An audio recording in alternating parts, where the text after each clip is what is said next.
When Natasha left the drawing-room, she ran only as far as the conservatory. There she paused, listening to the chatter in the drawing-room and expecting Boris to follow her. She was already beginning to grow impatient, and stamped her foot, on the very verge of crying because he did not follow her instantly, when she heard the noisy, deliberate steps of a young man. Natasha hastily sprang between some tubs of flowers and concealed herself. It was Boris, who paused in the center of the room, looked around him, brushed the dust from the sleeve of his uniform, and then, going to the mirror, contemplated his handsome face. Natasha, holding her breath, peered out from her hiding-place and waited to see what he would do. He stood for some moments in front of the mirror, then, smiling with satisfaction, went toward the entrance door. Natasha was just about to call to him, but then she thought better of it. "Let him find me," she said to herself. As soon as Boris had left the conservatory, Sonya came in from the other door, all flushed and angrily muttering to herself. Natasha restrained her first impulse to run to her, and kept in her hiding-place, as though under an invisible cap, looking at what was going on in the world. She was experiencing a new and peculiar enjoyment.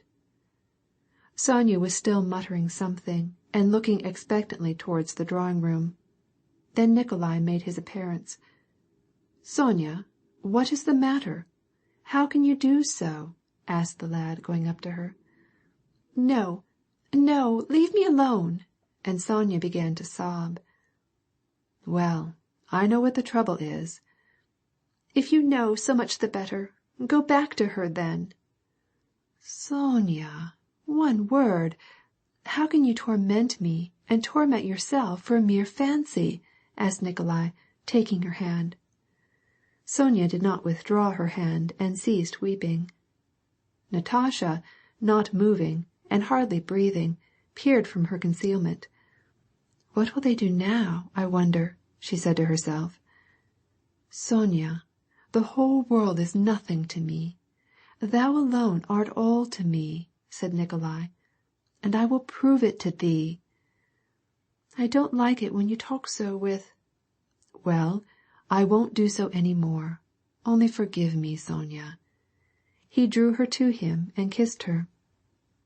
"Ah, how nice," thought Natasha, and when Sonya and Nikolai had left the room, she followed them and called Boris to her. "Boris, come here," said she, with her face full of mischievous meaning. "I want to tell you something. Here, come here," she said, and drew him into the conservatory, to the very place among the tubs where she had been hiding. Boris, smiling, followed her. "What may this something be?" he inquired. She grew confused, glanced around her, and espying the doll which she had thrown on one of the tubs, she took it up. "Kiss the doll," said she. Boris looked down into her eager face, with an inquiring, gracious look, and made no reply. "Don't you care to? Well, then come here," said she, and made her way deeper among the flowers, at the same time throwing away the doll. "Nearer, nearer," she whispered. She seized the officer's coat by the cuff, and her flushed face expressed eagerness and apprehension. "Then, will you kiss me?" she whispered, so low as hardly to be heard, looking up at him and smiling, and almost crying with emotion. Boris reddened.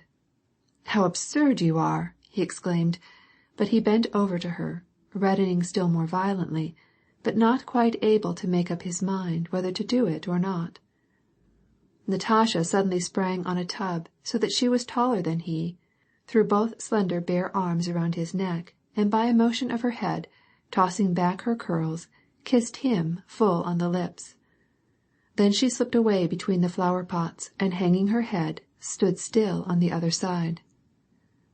"Natasha," said he, "you know that I love you, but—" "Are you in love with me?" asked Natasha, interrupting him. "Yes, I am. But please let us not do this again. In 4 years, then I will ask for your hand." Natasha pondered.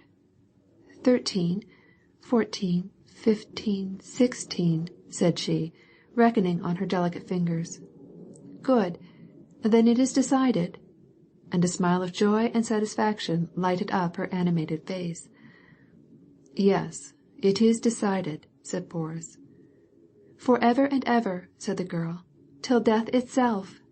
And taking his arm, she went with a happy face into the divan room with him. Chapter 12